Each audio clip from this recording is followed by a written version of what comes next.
Alright then, yes guys, welcome back to another video. Welcome to the George Benson football channel for a very highly requested video. You guys have been saying to me pretty much all season, we want you to do player ratings from 0 to 10. I've not done that because we have another series where we review player performances called 6 Things That We Learned. But today, as a one-off, I thought I would do the entire Chelsea squad for this season that we've just had, the 19-20 season. We would go through and rate all the players from 0 to 10. Each player will look at how many games they played, if they scored any goals, if they got any assists, and all of that jazz. And basically, we're just going to see who my player of the season is come the end of this video. The way that I'm going to rate it is not necessarily all stats based. It's a very subjective thing where I'm choosing based off of what my opinions are. And the great thing about that is this is the GBFC community, and I'd love to know what you guys have to say with your opinions, player by player, in the comments down below. So this is the one where I really want you to get in the comments, giving your thoughts on all of the players this season. Hit the like button if you do enjoy this video concept, and without any further ado, you know where we're going to start. We're going to start with the goalkeepers. Now, Jamie Cummings, sadly, didn't feature this season, which is fine, because I think he will in the future. I've seen some good training videos of the geezer. He looks like he could be decent. We're going to then talk about Willy Caballero because, well, Mr. Willy Caballero has been Chelsea's second choice this season. He's in the twilight years of his career. When he's been called upon, he's kept a few clean sheets, and despite giving away the penalty against Bayern, which kind of put a cloud over my overall thoughts on Willy this season, I think that Willy has done what he needs to do. And when we look at like newspapers and online journalists, when people give player ratings, someone who just like does a job kind of well but doesn't really do anything excessive, they're often given a 6. So Willy Caballero gets a 6. We move into Kepa Arrizabalaga. Now with Kepa, the way that we have to analyse this is we have to look at everything that we've got. We look at the minutes that he's played. He's played nearly 4,000 minutes for Chelsea this season. And in terms of the matches that he's played 41 matches, 72 million euros. The problem with players that have big wages and big transfer fees is that it always comes back to whether they actually perform at the same level as we think they should based on the fee that we spent on them. Kepa, I don't think there's any Chelsea fan that can say that Kepa's performed this season to a level of a 72 million euro signing. So for that reason, Kepa has had a bad season for Chelsea. He's conceded more goals this season than any other Chelsea goalkeeper has in any other season. It's not been great. I'm going to give Kepa a 3.5. I know it's very low, but that is what it is, Kepa, mate. You've got to step up, or I think your time might be done at the club. We'll talk about that another day. So then we move into the defenders, and we're going to start off with Tony Rudiger. 26 games this season, 2 goals, both of which came against Leicester. Defending has been Chelsea's weak point this season, and I think Rudiger has been incredibly inconsistent. There were a couple of good performances, matched up obviously with that game against Leicester where he scored 2. Rudiger I thought was going to be Chelsea's best centre-back this season. We got Zuma back from Everton. I thought Rudiger was going to be the guy. He wasn't the guy, and I thought that throughout the majority of the season he was relatively poor. So Rudiger for me gets a 5 out of 10. We then move into the man previously mentioned, Kurt Zuma. 43 matches this season. He did score 1 goal, and he also had that moment against Ajax, which actually really changed the game for Chelsea. He may have sent the ball into row Z of the Matthew Harding upper, but the drive and determination from that very moment at Ajax at home was the driving force behind Chelsea actually gaining the belief in that game that, you know what, we can go on and get something from this. We can go on and win this game. So that moment for Zuma, even though obviously he didn't score, I think it resembled a lot of what Kurt Zuma tried to do this season. For the centre-backs, we know he started badly against United, he gave away the pen, and it wasn't pretty, and it looked as though Zuma might have been a bit out of his depth. However, as the season's gone on, particularly towards the last few games, Zuma looks like the more likely source of a leader here in Chelsea's defence. It wasn't perfect, but I'm going to give Zuma a 6.5. Moving in to Andreas Christensen. I'm looking to the left because I've got the players listed to the left-hand side. Andreas Christensen, the Danish centre-half, graduate from the Chelsea Academy. He's now made over 100 appearances for the club. that's good news. He made 28 of them this season. Again, there were moments where Christensen looked as though he was living up to the hype that we've heard about from the likes of John Terry. Underwhelming again, to say the least, I think. I think it was the season where he really could have cemented himself as a top centre-back at our football club. I don't think he did, and I think realistically, if an offer was to come in this summer for Christensen around 25-30 million, I think Chelsea would be very tempted to sell him. So for that reason, I don't think he was the worst centre-back, but I'm going to give Christensen a 5.8 out of 10. Moving into the captain, Cesar Azpilicueta, 49 appearances, 4 goals. Again, the man has just been a breath of fresh air for Chelsea. He's been a leader. He's been a player who the younger players have looked up to. He's worn the club's badge on his sleeve, on his chest, every single game. And I think, realistically, he's been the best defender at the club this season. Cesar Azpilicueta, he scored some goals in big games again. You even could have had the winner in the game against Ajax as well. Azpilicueta's always been there, and I think although I may not have given him the biggest praise here on the channel, I do want to give him a 7.5 out of 10 this season. There have been frailties that have been on show, and I think obviously he is getting a bit older, and I think maybe the years that he's got left in the first team here at Chelsea may be slightly numbered, but Azpilicueta was always there, ever present, and he was absolutely brilliant. 7.5 out of 10. The next player we're going to talk about is Emerson. Didn't have a good game. He got a red box in the game against Bayern Munich. He's made 21 appearances this season. Started the season very well. There are a few very good performances in the early stages of the season, but overall from Emerson, it's been underwhelming. I think that Chelsea know the left-back position is a position where we have to strengthen. We need to find a long-term solution for that position. Emerson, going to give him the same rating as Christensen. It's a 5.8 out of 10. The next player that's got a lot of airtime this season on the George Benson football channel is Reece James. The man, in his first season at the Blues, has made 37 appearances, he's scored 2 goals, and he really has come into his own. There have been a lot of questions asked about his defensive capabilities, but going forward, despite the naivety sometimes in defence, we've seen that Reece James has got a wicked cross of the ball, he's a good passer, he's very strong, and I think that when Chelsea's attack does develop and we get more creative players in there, next season, if we bring in a defensive coach that can help Reece James develop that side of his game, I think Reece James, for many years to come, is going to be a key figure in this Chelsea team. I've seen a lot of people write him off, journalists and football analysts, talking about the fact that when he does defend, it's not always pretty, but with the way the geezer's built and what I've seen from him going forward this season, for a modern fullback or wingback, whatever it's going to be for Reece James at Chelsea, he's got all the attributes, and I think that moving forward,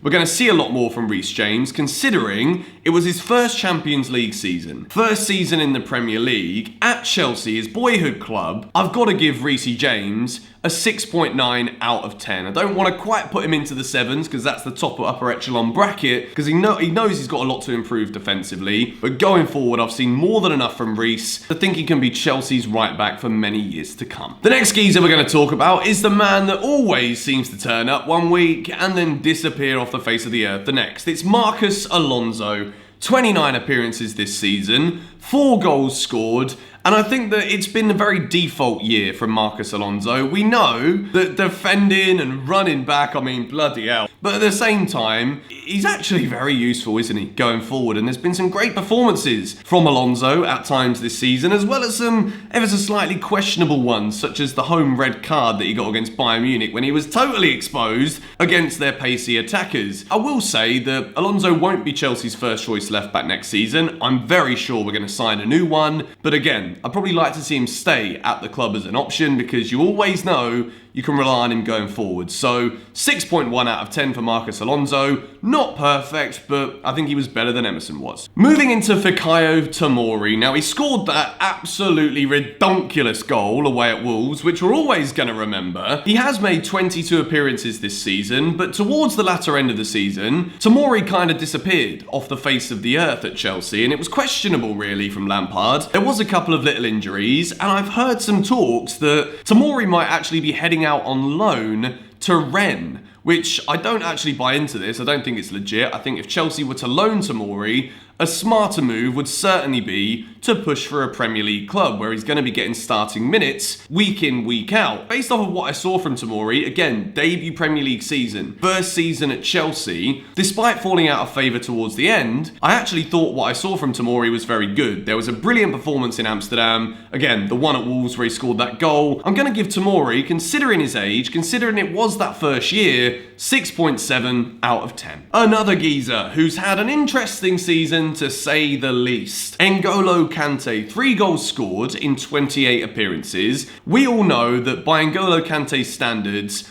this has not been his best season. He's had some brilliant seasons at Leicester, which made him be bought into Chelsea. And then in the seasons where we've won the league, N'Golo Kante has been absolutely huge. But this season has been hampered by injuries. There were injuries to start the season. Throughout the season, he's never really been able to get into form. He's never been able to play enough games to regain match fitness, and it's probably been Kante's worst season in the Prem. But that being said, he's still showcased how important he is to this Chelsea team when he is in the team, in the big games as well. You remember that game where we almost got back into it at home to Liverpool? Kante changed the game, but considering it's not been his best, it's not been the worst season in the world because he's a world-class talent, N'Golo Kante gets a 6 out of 10 for me. The next player we're going to talk about is Jorginho. 44 appearances this season. He's managed to score 7 goals, pretty much all of them from the penalty spot. But Jorginho this season, for me, it's kind of confirmed how niche of a player that he is. I think under Frank Lampard's system, Jorginho isn't necessarily the best player. And I think that the fact that Chelsea are pushing so heavily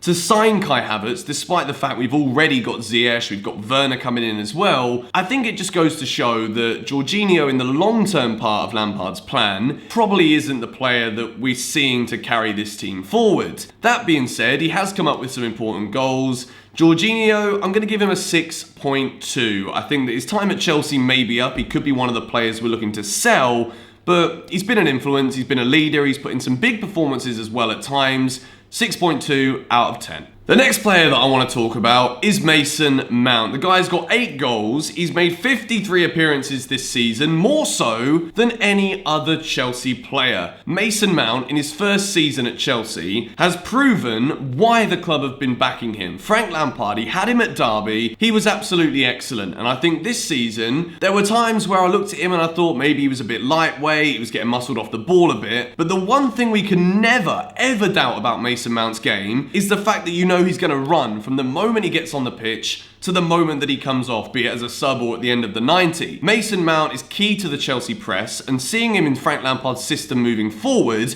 despite the players that we are bringing in, and we're also looking to bring in, Mason Mount is going to be that man that I think is going to be an ever-present in this Chelsea team for many years. So, got to give him a rating out of 10. Considering it's his first season at the club, considering he's been playing Champions League, FA Cup, all the competitions, going to give Mason Mount an 8.2 out of 10. I know there's a lot more to come, but I think the guy's been absolutely excellent. The next player is Mateo Kovacic. 47 appearances, 2 goals. The fact he even got 1, I'm happy with it. Mateo Kovacic, I didn't think he was ever going to score a goal for Chelsea, but he did. And this season, particularly, throughout the entire season really, Mateo Kovacic has proven that despite N'Golo Kante's injuries and maybe Maurizio Sarri's reliance on Jorginho, Kovacic came into his own this season. When we spent the 40 million on him at the beginning of the season, I was looking at it and I thought that in his first season at the club, it was average. But this season, he's come in and he's shown why Real Madrid had him in their team, why Chelsea wanted to spend the 40 million.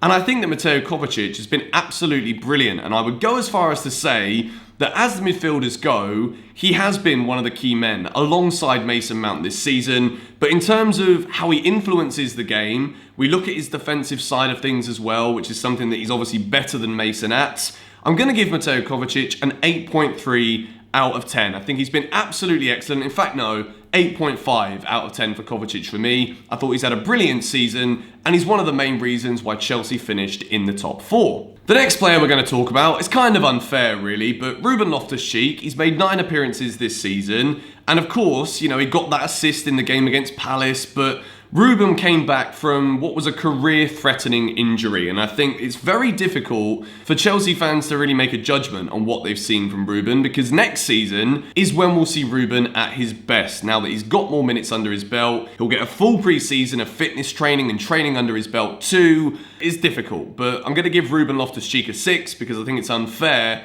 to judge him after that ridiculous injury that he suffered. The next player we're going to take a look at is a man that grew in influence later on in the season. 5 goals scored, 31 appearances for the man from Merseyside, Ross Barkley. There were some brilliant performances from Ross, and I remember back to when GBFC was born last pre-season, and Ross Barkley was the key performer in those pre-season friendlies. The season then kicked off and I was like, what? Like, can we just order the Ross Barkley from pre-season, please? That'd be much better. He didn't really show that kind of form until probably after Corona or just before Corona. He scored against Liverpool, scored against Everton, and then post-Corona, Ross Barkley looked very bright. I don't think it was a season where he walks himself into the first team with all the signings we'll make for next season. But again, he was a good squad player when he was called upon, frustrating at times, but I'm going to give Ross a 6.3 out of 10. The next player we're going to talk about is the Scotsman, Billy Gilmour. 11 appearances, no goals scored, but Billy Gilmour, considering his age, absolutely key for Chelsea when he came into those games. Liverpool, Everton, man of the match performances. There was kind of like a welcome to the Premier League when we played against Sheffield United. He came on late, Chelsea gave away the lead, and he kind of become a scapegoat for that draw that Chelsea had at the Bridge. But that being said, Billy Gilmour this season has just gone to show that it doesn't matter how old you are, it doesn't matter how small you are, his footballing brain is absolutely excellent. And considering how young he is, I did not expect him to get as many minutes as he did in a Chelsea shirt this season. Billy Gilmour played 508 minutes, and from what I saw of him on the pitch, I think that moving forward, Billy is going to be a big player for Chelsea and of course for Scotland. 7.4 out of 10. Again, you've got to remember that even though Jorginho scored 7 goals in 44 games, or Ross Barkley scored more goals, you've got to remember Billy's age. And every player, I'm doing it based off of age, expectations, what I thought at the start of the season. Billy Gilmour for me was absolutely fantastic. 7.4 out of 10. Moving in to the next man, Christian Pulisic. 11 goals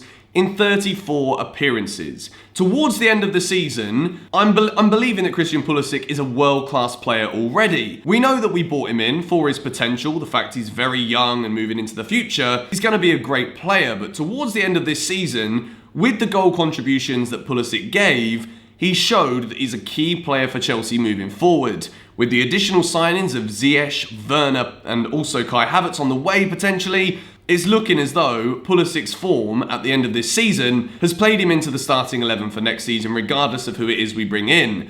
I think that Pulisic has been fantastic in his first season in the Prem. If it wasn't for injuries, which again, I don't know if that's a thing with Pulisic's size or maybe Chelsea overdoing it in training, but I think it's been a wonderful debut season for Pulisic. And I would go as far as to say that with that end of season form, he's been our best player. And I'm going to give Christian Pulisic an 8.4 out of 10. I think in the early stages, he was getting out muscled a little bit too much. It was maybe in the first couple of weeks difficult for him to acclimatise to the Prem, but he kept working, he kept knuckling down, and with Frank's trust in him, I think Pulisic has shown that he's going to be a huge player for Chelsea moving forward. Congratulations, Captain America. You've overtaken Mateo Kovacic for me, and I'm giving you an 8.4 out of 10. So now we move into the forwards, and I'm going to start with Callum Hudson-Odoi. 3 goals in 33 appearances, playing nearly 1,500 minutes in a season where, in the initial stages, it was very difficult for Callum to come back from injuries because, you know, he had a very big injury last season, and when he came back, the sharpness wasn't quite there. And I think that this season for Callum, it's not taken off the way that we expected or the way that we would have liked, but his talent has still been there on show. We've seen that he's starting to grow with confidence a little bit more. He did score that offside goal away at Bayern Munich, and he looked as though he was very bright in that game. And I think that, again, similar to Ruben Loftus-Cheek with the big injury, it would be very unfair, which a lot of Chelsea fans are being incredibly unfair on Callum. He's had a difficult season. There's a lot of pressure on him because of that contract, because of what came out in the media that was obviously false earlier on this season, earlier on this year. So it's not been the best season for Callum. We're not going to sit here and hide it too much, but young player, so much ability moving forward. I'm excited for his future. Gonna give him a 6 out of 10. The next player we're gonna take a look at is the man that's just departed for Arsenal. 11 goals, 47 appearances, almost an ever-present. It's the Brazilian Willian. Now, I'm not gonna think about the bias of the fact that I'm pissed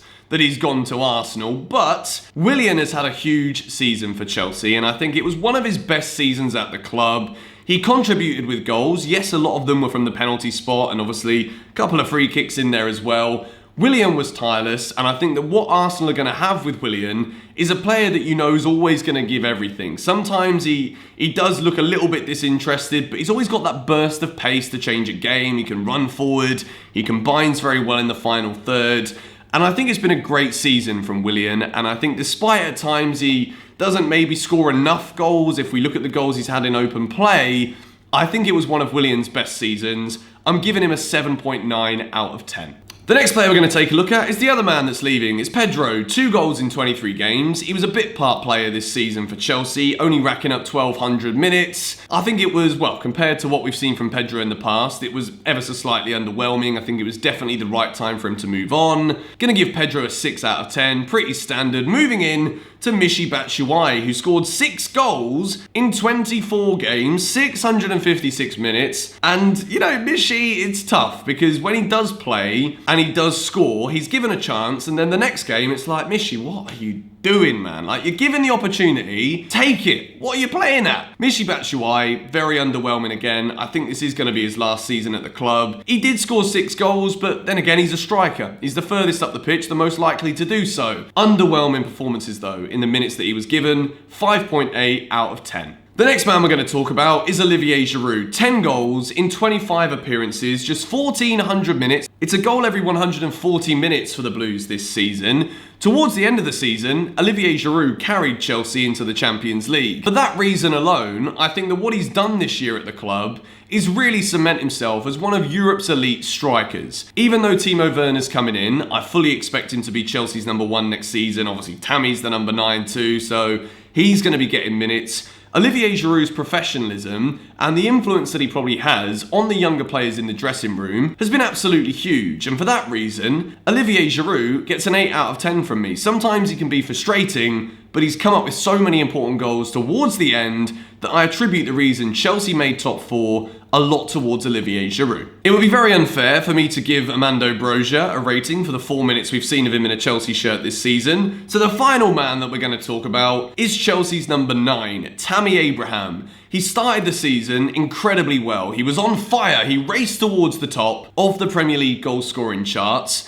Then there was like a grey patch where the performances weren't very good. We saw a bit of naivety from him as a striker with things that he needs to develop. But I think overall, with Tammy Abraham being Chelsea's top scorer this season, 18 goals in 47 games, I did think in the middle of the season that that figure would be much higher, but he's played nearly 3,000 minutes of football in a Chelsea shirt. His first season as the number 1 striker, Chelsea's number 9, I think that Tammy has come under a lot of criticism towards the end of the season. Rightly so, considering what we expected from his early season form. He does have a lot that he needs to work on, but I think with the pressure of Timo Werner coming in, if we can lock Tammy Abraham down to sign a new contract, I do think he'll be a big goal scorer for Chelsea moving forward. We could see Werner play on the left with maybe a Pulisic in the middle, Havertz on the right, I don't even know, like Havertz in the middle. Well, we've got so many good players. Tammy, does he have a future at the club? I think that he does. I know a lot of people are writing him off because he wasn't great towards the end of the season, but I'm going to give him the same as Olivier Giroud. Going to give Tammy an 8 out of 10. I think it's been a good first season as Chelsea's number 9. A lot to work on, and I expect more, but I think he's been great. So as you can see on the screen, these are the top 5 players. Christian Pulisic is my Chelsea player of the season. Yes, he missed a lot of minutes through injury, but I think what we saw towards the end is a world-class ability that is only going to grow as the quality of players around him increases. Mateo Kovacic, fantastic. Mason Mount, fantastic. Just behind Pulisic. I would love to know what you guys have to say about my ratings in the comments. With this kind of video, you're never going to please everybody, but I'd love to hear what you guys have to say. Thank you for watching. I'll have a brand new video out for you guys tomorrow. Subscribe if you're new. Follow me on Instagram, Twitter. Links below. The $1 Discord GBFC community is also linked in there as well if you fancy it. I will catch you guys later. Bye-bye.